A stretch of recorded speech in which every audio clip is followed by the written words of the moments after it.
Assalamualaikum warahmatullahi wabarakatuh. Salam sehat selalu untuk siswa kelas 10 IPA 1 sampai dengan 10 IPA 4. Mudah-mudahan kita semua selalu dalam keadaan sehat walafiat. Amin ya rabbal alamin.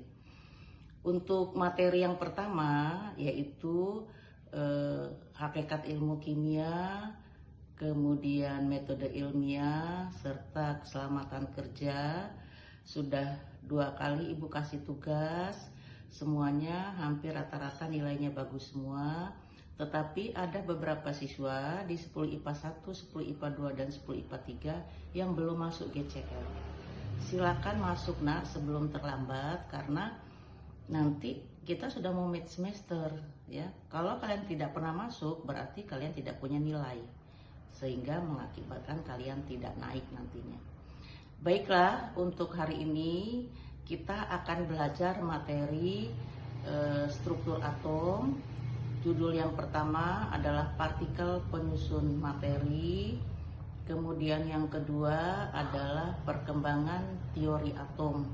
Itu yang akan kita jelaskan pada hari ini. Marilah kita simak video di bawah ini. Pada materi kali ini kita akan membahas mengenai perkembangan model atom. Masih ingatkah kalian ketika kalian pergi ke toko pakaian? Di sana kita akan melihat pakaian dengan berbagai model. Nah, ternyata yang punya banyak model bukan hanya pakaian saja, tetapi atom juga memiliki banyak model. Model atom mengalami perkembangan seiring berjalannya waktu, mulai dari yang sederhana sampai yang paling canggih seperti sekarang ini. Jangan lupa klik subscribe dan tanda loncengnya ya, agar kalian tidak ketinggalan materi terbaru. Perkembangan model atom yang akan kita pelajari ini ada 5. Yang pertama, model atom Dalton ditemukan oleh John Dalton. Yang kedua, model atom Thomson ditemukan oleh Thomson. Yang ketiga, model atom Rutherford ditemukan oleh Rutherford. Dan yang keempat, model atom Niels Bohr ditemukan oleh Niels Bohr. Dan yang terakhir yang kita pakai sekarang adalah model atom mekanika kuantum. Ini didasarkan oleh teori model atom modern, yaitu Louis de Broglie, Wolfgang Pauli, Erwin Schrödinger, dan Werner Heisenberg. Model atom yang pertama yaitu model atom Dalton. Oke, jadi semua benda di muka bumi ini memiliki atom. Jadi bagian-bagian benda atau semua benda ketika dihancurkan akan membentuk bagian yang paling kecil, dan bagian kecil itu adalah atom. Jadi ini adalah gambar pensil. Ketika pensil ini dihancurkan menjadi bagian yang paling kecil, maka itu disebut atom. Itu menurut teorinya Dalton. Jadi ini adalah satu bulatan, ini adalah satu atom.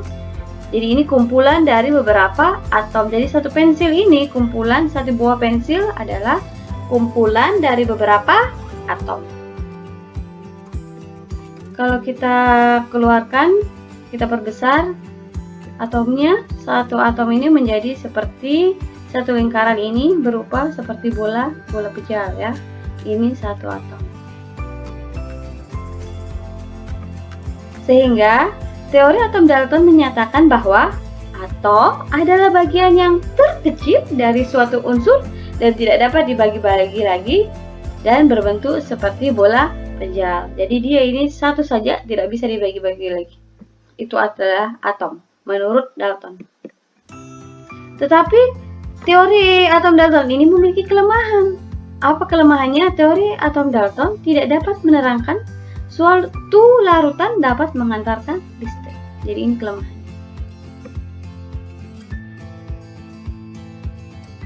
Model atom yang kedua yaitu model atom Thomson. Jadi Thomson ini melakukan eksperimen percobaan sinar katoda.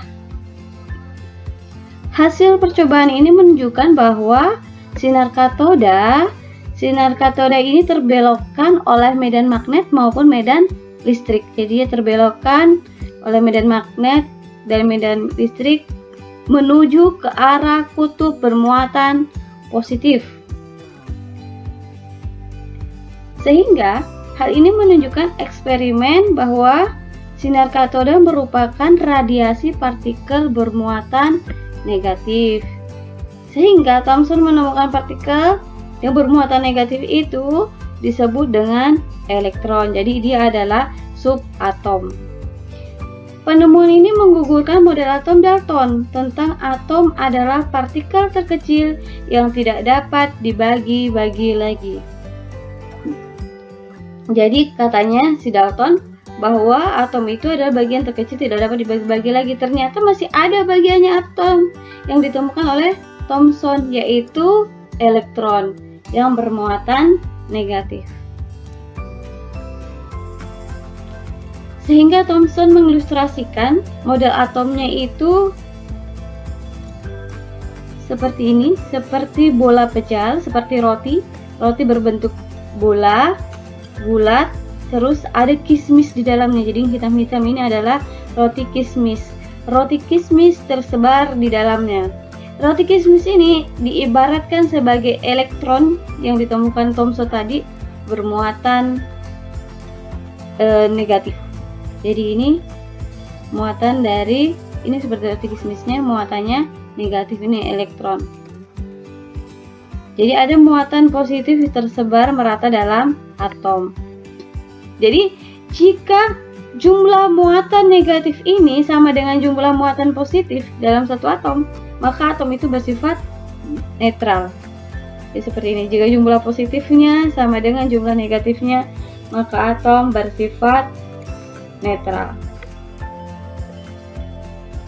Sehingga disimpulkan bahwa model atom Thomson itu yaitu menggambarkan atom adalah sebagai sebuah bola bermuatan positif yang di dalamnya terdapat atau tersebar elektron seperti kismis dalam roti kismis. Itu model atom Thomson. Yang ketiga adalah model atom Rutherford.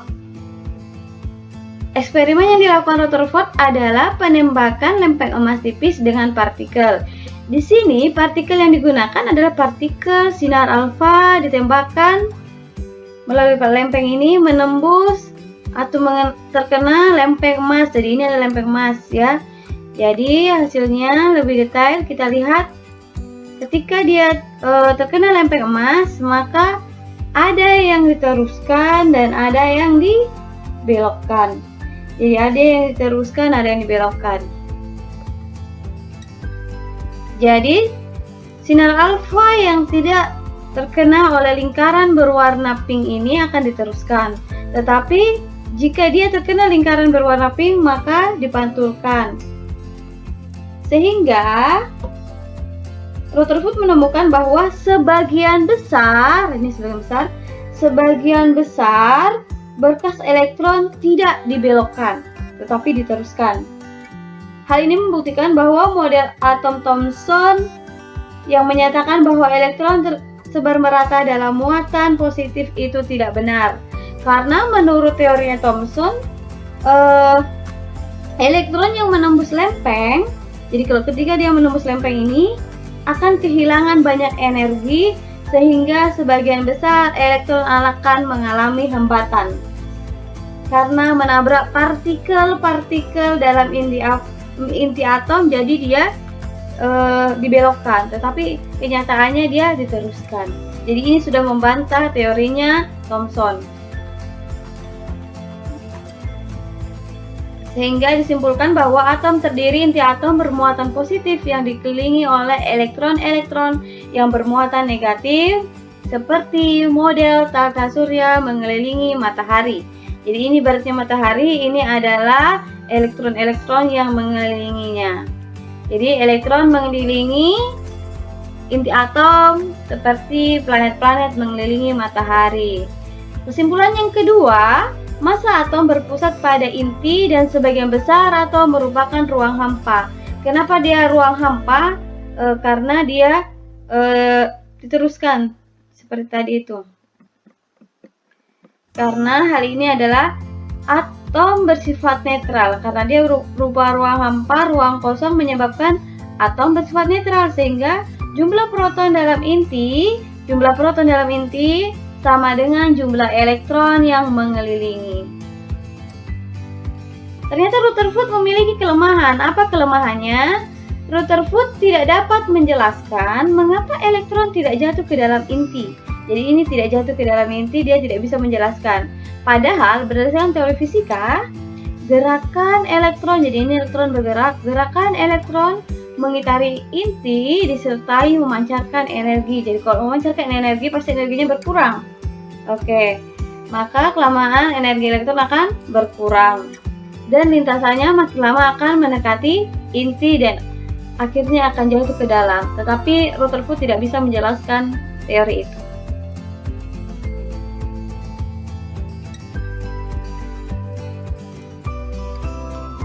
Model atom yang keempat adalah model atom Bohr. Jadi model atom Bohr ini menyempurnakan dari model atom Rutherford.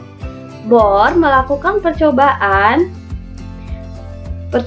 spektrum atom hidrogen untuk membuktikan bahwa elektron bergerak mengelilingi inti atom dengan lintasan berbentuk spiral.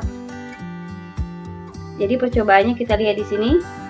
Apabila berbentuk spiral, maka akan menghasilkan spektrum garis bersifat kontinu. Bagaimana itu sifat kontinu? Sifat kontinu itu ada pada gambar A. Spektrum cahaya bersifat kontinu. Jadi yang diharapkan adalah gambarnya hasilnya seperti ini.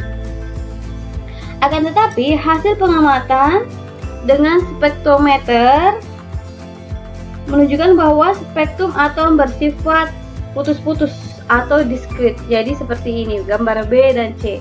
Hasilnya dia bersifat putus-putus atau diskrit. Jadi tidak sesuai dengan teori sebelumnya. Spektrum atom yang bersifat diskrit menunjukkan bahwa atom hanya memancarkan cahaya dengan panjang gelombang tertentu. Sehingga dapat disimpulkan bahwa teori atom Bohr yaitu atom terdiri dari inti yang bermuatan positif dan dikelilingi oleh elektron yang bermuatan negatif. Ini inti bermuatan positif dikelilingi oleh elektron bermuatan negatif. Yang kedua, elektron yang bergerak tidak melepas dan menyerap energi. Jadi ini elektron yang bergerak dalam lintasannya tidak menyerap dan tidak melepas energi. Jadi dia bergerak saja dalam lintasannya. Jadi ini adalah gambar kulit. Jadi ini kulit lintasan pertama, lintasan kedua, kulit kedua, lintasan ketiga adalah kulit ketiga. Jadi ini kulit N. 1, 2, 3. Jadi elemen pada elektron bergerak pada lintasan tertentu dengan lintasan diberi nomor 1, 2, 3. Jadi 1, 2, 3 atau lambangnya K, L, M dan seterusnya. Dan yang keempat, elektron dapat berpindah dari satu lintasan ke lintasan yang lain dengan menyerap energi. Jadi dia dapat berpindah. Ini kan lintasan satu ke lintasan yang lain dengan menyerap atau melepas energi. Jadi dari lintasan kulit kedua bisa ke kulit ketiga bisa ke keempat atau sebaliknya. Model atom Bohr dapat menjelaskan kestabilan atom dan spektrum atom hidrogen, tetapi memiliki kelemahan. Jadi dia menyempurnakan atom Rutherford dan ternyata dia masih memiliki kelemahan. Kelemahan yang pertama yaitu hanya menjelaskan spektrum atom hidrogen yang lebih akurat, tetapi gagal menjelaskan atom yang lebih kompleks dibanding atom hidrogen. Jadi kalau dia lebih kompleks, atomnya dia tidak bisa jelaskan, jadi dia hanya bisa hidrogen. Asumsi bahwa elektron mengelilingi inti dengan orbit melingkar tidak sepenuhnya benar, karena ada orbit yang berbentuk elips, yaitu dilihat tadi hasil percobaannya spektrum garisnya diskrit atau putus-putus, jadi ada yang elips. Bohr tidak dapat menjelaskan garis-garis halus spektrum karena Bohr menganggap elektron hanya berupa partikel.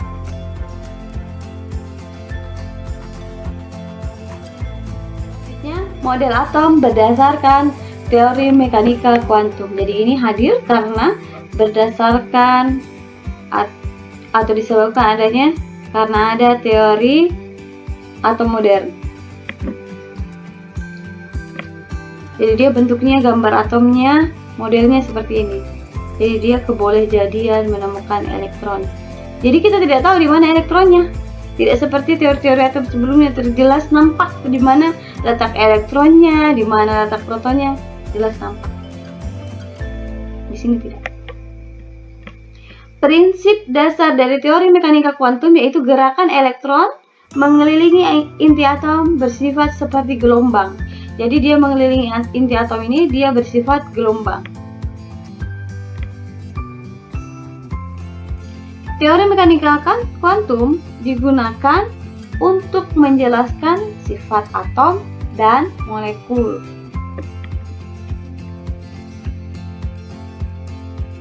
Jadi, menurut Erwin Schrödinger, teori atom mekanika kuantum ini, posisi elektron itu tidak pasti.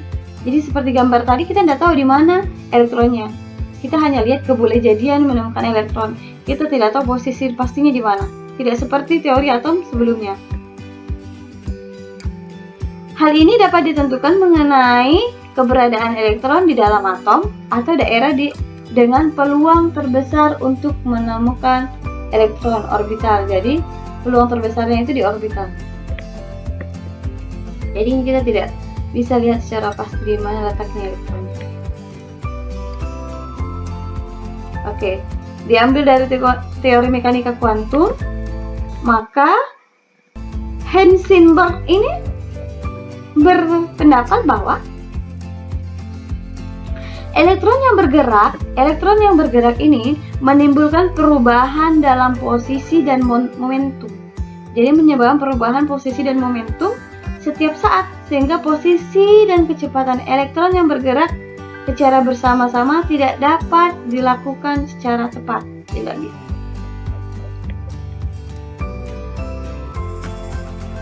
Dari teori mekanika kuantum ini maka ada prinsip ketidakpastian Heisenberg, yaitu keberadaan elektron dalam lintasan tidak dapat ditentukan dengan pasti. Yang dapat ditemui hanyalah kebolehjadian menemukan elektron. Jadi dia tidak bisa ditentukan secara pasti. Ini adalah teori atom mekanika kuantum yang kita pakai sekarang atau yang kita gunakan sekarang. Teori atom. Jadi teori atom ada 5. Baiklah anak-anakku semua, mudah-mudahan materi partikel penyusun atom dan perkembangan model atom bisa kalian pahami. Nah, untuk minggu ini belum Ibu kasih tugas, minggu depan baru Ibu kasih tugas. Demikianlah, wassalamualaikum warahmatullahi wabarakatuh.